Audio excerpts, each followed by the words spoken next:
kuna TV station moja imeniomba tufanye kipindi kuhusu uvamizi wa Marekani Venezuela. Basi mimi nikamwambia kuwa mimi si hodari sana kwa mambo hayo.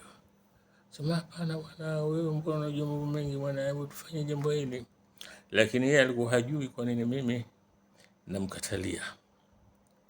Kia nikimpeleka WhatsApp, hapana nitakuja bwana tufanye kipindi. Kama sasa bwana, kama utafanya kipindi usi wakati wa mapinduzi ya Zanzibar, basi tufanye kipindi cha mapinduzi ya Zanzibar. Sasa hapana, tufanye bwana hii Venezuela.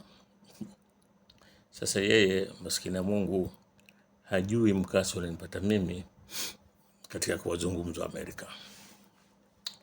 Mwaka wa 2006 nilialikwa chuo kikuu cha kiko Nigeria, kichuo University of Ibadan. Nimealikwa, kulikuwa na international conference ya mkutano wa kimataifa kuhusu ugaidi, na nikaomba mimi niandike paper. Basi ndio siku zile hapa Tanzania wapitisha ile sheria ya ugaidi, mimi nikaandika paper. Kwanza nilipeleka abstract, wakaipenda, wakasema andika paper. Mimi nikaenda chuo kikuu cha Ibadan, Nigeria. Ule mkutano ulikuwa umetayarishwa ajabu na nchi tatu, wenyewe Nigeria,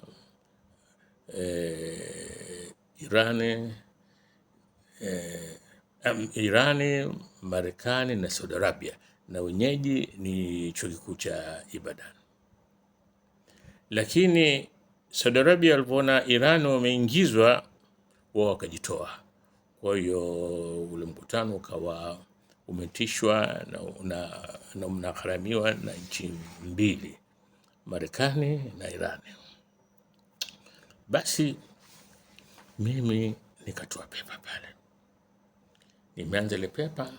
Ile pepa ilikuwa inaitwa anwani yake ilikuwa ni Islam Development in East Africa. Mimi nikaanza ya ile pepa yangu kwa kusema maneno haya. Nikasema hivi, kweli wa Amerika ni watu wa kukaa leo wakawa wanaonekana wamehusika sana katika kukomesha ugaidi, ila hali sifa yao wao dunia nzima inafahamika. Wameua watu Vietnam, wameua watu Cambodia, wameua watu Laos, nikataja nchi kadhaa. Hapo nazungumza hapo kamera zina roll, na kuna desk maalum ilikuwa imekuwa pembeni. Balozi mwenyewe Marekani alikuwepo hapo, Nigeria alikuwepo hapa, na balozi mdogo, mwakilishi wa balozi wa Tanzania alikuwepo. Basi mimi nikasema leo hii ni silaha za Marekani ndio zinawaua wa Palestina. Ili mradi ile pepa ikapendwa na ikapendwa sana, na hasa nilipokuja kuzungumza tatizo la sheria ya ugaidi Tanzania. Nakumbuka kuna profesa mmoja Nigeria alisimama mwisho katika kuchangia, akasema Tanzania mnaweza vipi kupitisha sheria kama hiyo ambayo dhahiri inaonekana itaumiza Waislamu? Akisema hapa kwetu sheria kama hiyo haiwezi kupita. Si kitu. Basi mimi nikasahau habari ya mkutano. Sasa mwaka uliofuatia 2007 nikaalikwa kwenye hauli ya Imam Khomeini Tehran, Iran. Mimi nikaenda na walialika karibu watu wanaweza kusema dunia nzima. Maki ilikuwa konvoi ile, ukiona ile konvoi yetu ya mabasi ile ikitembea mjini pale, unastuka wewe. Sasa siku ya kurudi, nimerudi na Emirates, nafika uwanja wa Mwalimu Nyerere usiku kama saa 3 hivi. Sasa nafika mimi passport control, natoa passport yangu. Alikuwa dada mmoja pale kwenye cubicle, naona anaitia kwenye mashine yake ile kwenye kompyuta yake, anaitoa kama mara 3 hivi. Mimi nimesimama tu, akaniambia kaka samani, hebu nisubiri. Akatoka akafunga kompyuta akatoka. Mimi nimesimama pale, mara kaja, hakuingia tena kwenye ile cubicle yake, maki aliondoka na passport yangu. Kaja na ofisa wa immigration, bwana mmoja mrefu hivi, akaniuliza, wewe ndio Mohamed Saidi? Nikamwambia naam, ndio mimi bwana. Akanambia watu wa usalama wanataka kufanya mazungumzo na wewe.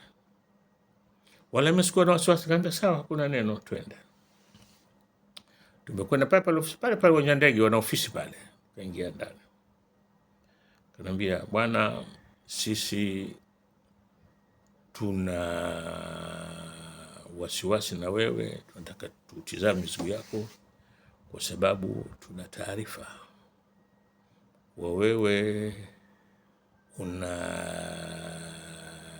unafanya biashara ya mihadarati, madawa ya kulevya.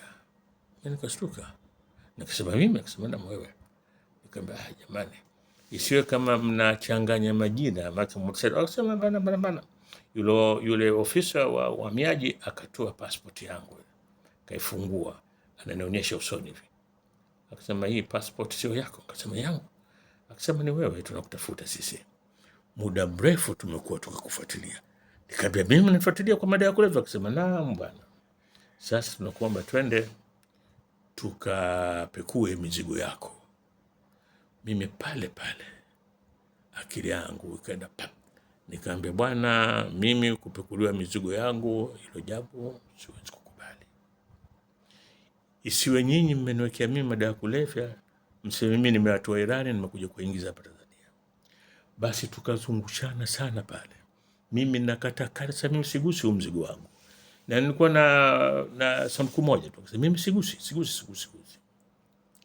Akaja binti mmoja, na naye ndio mswala mataifa. Akaniambia, sikiliza kakaangu, sisi ni serikali, hatuwezi kufanya mambo ya kiuni. Tunakuomba fungua mzigo huu, tutizame, na endapo hakuna kitu chochote ndani tutakuachia. Nikamwambia, je, mimi na hakika gani kama huu mzigo nyinyi hamjatilia? Mimi ndio utofunguaje vipi bwana? Basi tukabishana sana pale, lakini tulikuwa hatuendi popote. Mwisho mimi nikasema haya, wacha nifungue. Nikafungua, akapekua, akatafuta vyote nje, kuna kitu. Sema kuna kitu. Sasa twende ofisini. Tukwenda ofisini pale, wakaanza sasa kunihoji, interrogation. Ile interrogation mambo mengi wameniuliza. Irani nimefuata nini? Nikamwambia nimealikwa. Na akakualika. Nikamwambia mimi nipata barua kutoka balozi. Balozi akakujuaje? Nikamwambia mimi mbona nchi nyingi tu mimi naalikwa na wala watu wanijui. Mimi naona tu nimeletwa barua na aliko kwenye mkutano na kwenda. Ala, unasafiri sana bwana? Nikamwambia kiasi changu. Au shule? Akasema mimi mwandishi tu.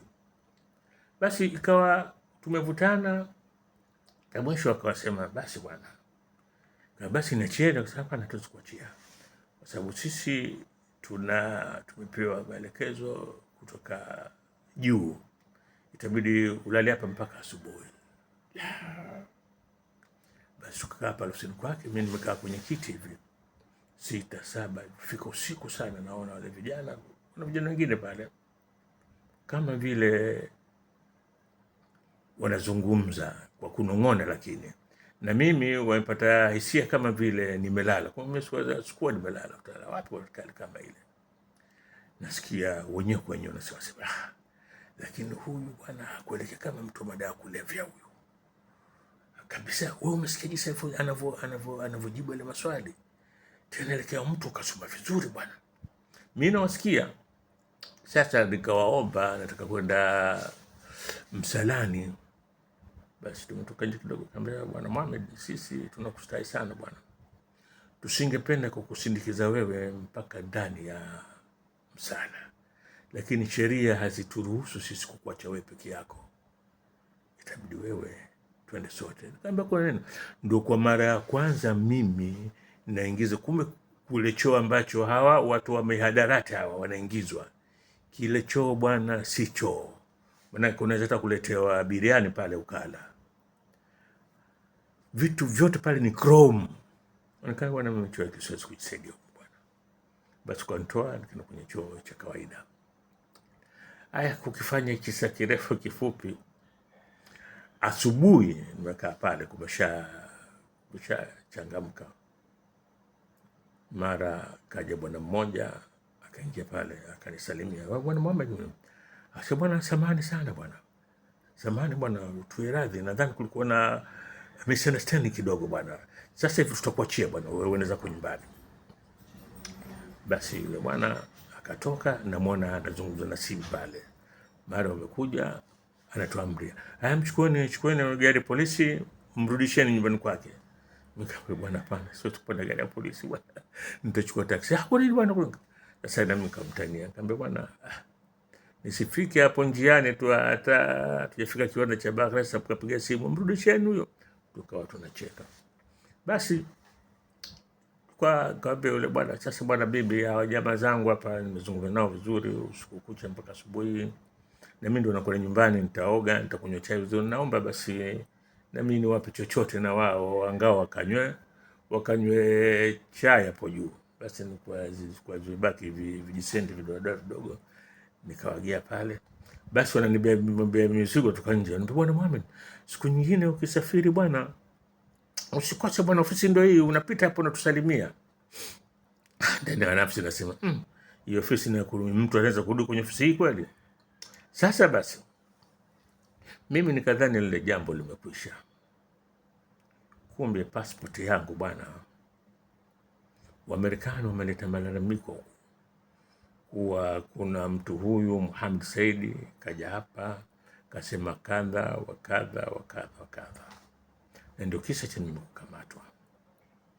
Na nikawekewa kwenye pasipoti yangu, nikawekewa alama ambayo kwa macho huwezi kuiona, lakini kama wataitia kwenye ile mashine yao, kwenye kompyuta zao za watu wa uhamiaji pale, inaonyesha. Na mimi nimekuwa classified, yani nimepewa tuite sifa kitu gani, kuwa mimi ni terrorist sympathizer, yani mimi niko upande wa magaidi na waunga mkono. Sasa mara ya kwanza ile jambo linatokea, kisikujua wakati ulikuja kujua hili baadaye. Nilikuwa ninakwenda na mke wangu, tunakwenda Nairobi kwenye harusi ya ndugu yetu mmoja. Tumefika na Manga, nimemuona rafiki yangu mmoja huko Malaysia, ananijua. Kunaona mimi na watoto, Mohamed njoo. Kanita kwa kipale, nikachukua passport mbili nikampa. Sasa wakati mimi nasubiri pale, akasimama akamuita mwenzake, hebu njoo bwana, njoo. Yule bwana akaja, wakawa wamefungua passport yangu ile, alafu wakawa wanacheka. Sasa mimi namuuliza bwana, bwana, mbona mnatazama passport yangu unacheka, kuna nini? Kumbe bwana, wameona ile alama kuwa mimi ni manake ni mtu hatarishi, mtu hatari. Lazima nipate manake ile scrutiny ya security iwe kubwa zaidi. Nimepita. Lakini siku ambayo nilihisi kabisa kuwa sasa hakika nipo kwenye matatizo, nilialikwa mimi kwenda Amerika. Na hivi wamenialika. Nilipokuwa Schiphol Amsterdam pale, nitakupanda Delta, sasa ndio tunakwenda Detroit. Ndio entry point pale Detroit. tupo tushapata security ya kwanza, security check tushapita, tuko kwenye mstari, unataka kuboard, unataka kuingia kwenye ndege. Akaja mtu, lakini kwa mtazama ile nywele zake za kata alizozikata, nikajua huyu ni Marine Marekani. Akaona nita kwa kidole namna hii, akambana nita namna hii, yani kama namuita mbwa vile. Mimi nikaenda pale, ananiuliza unakwenda wapi? Kama vile hajui nakokwenda. Kama nakwenda Amerika, unakwenda kufanya nini? Nikamwambia nimealikwa University of Iowa. Kufanya nini? Nikamwambia na kuna paper nakwenda kutoa pale. Unazo credentials? Nikamwonyesha zile. Basi nikaingia kwenye ndege. Sasa nafika Marekani kwenyewe sasa. Pale immigration dakika 2 tu bwana, wala uchelewa ushapita. Mimi nimesimamishwa. Ananiambia subiri hapa bwana. Yule bwana akatoka kwenye kubiko yake akaingia ndani. Nikasema ndio yale. Na Amerika wanasema kikupa visa sio kwa ndio unaweza kaingia, unaweza kuwa na visa na kukurudisha. Na hii nimefanya haraka, sikutaka kueleza mkasa uliotokea pale consulate ya Marekani pa kwenda kuomba visa. Basi akaja bwana, hey, good day, nikaondoka. Basi sasa nimekwenda Iowa nimezungumza pale. Afu pale nikapata mwaliko mwingine, nikaenda Northwestern University Chicago, nikazungumza pale.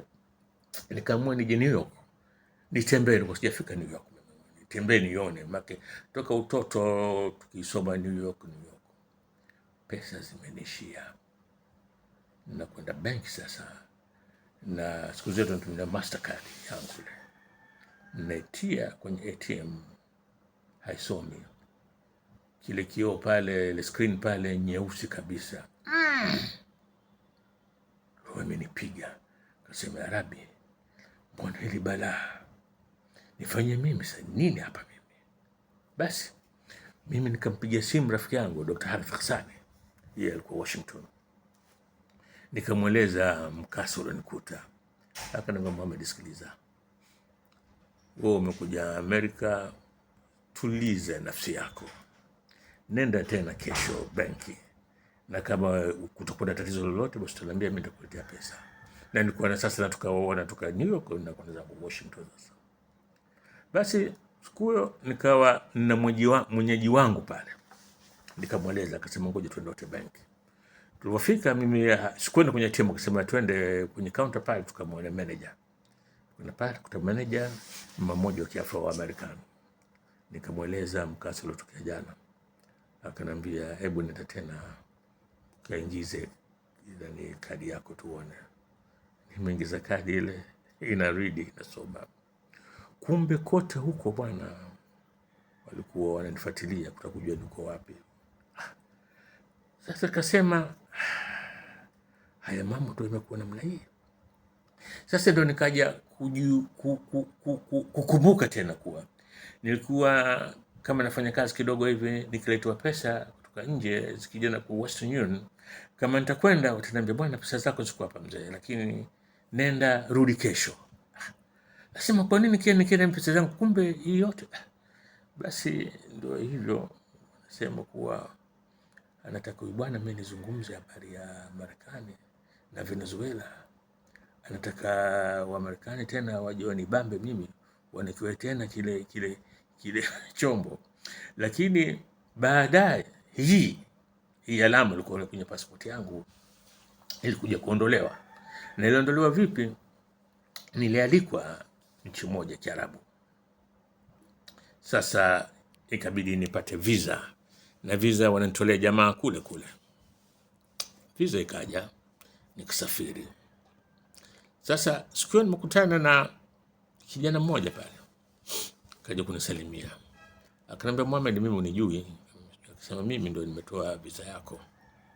Alafu akaniambia, sema, mimi nakufahamu sana Mohamed. Akaniambia, unanifahamu kwa vipi? Akasema, bwana. Akanitajia kazi yake.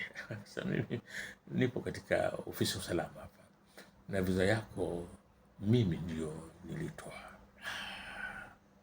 Nikamwambia, bwana, kama umetolea visa, kwa hiyo wewe umeona matatizo yanakuwa nayo? Akasema nimeona bwana, na nimetengeneza ripoti ili imeondolewa. Akaniambia sisi kabla tujatoa visa huwa lazima tunauliza kwingineko, na hao tuwauliza hao, tukawaeleza wewe nani, tumewaambia kuwa haya yote ambayo walikudhania sio. Kwa hiyo usio na wasiwasi Sheikh Mohamed, sasa hivi utasafiri kote duniani wala hakuna tatizo lolote. Sasa huyu bwana anasema Mohamed, tufanye kipindi cha Marekani na Venezuela.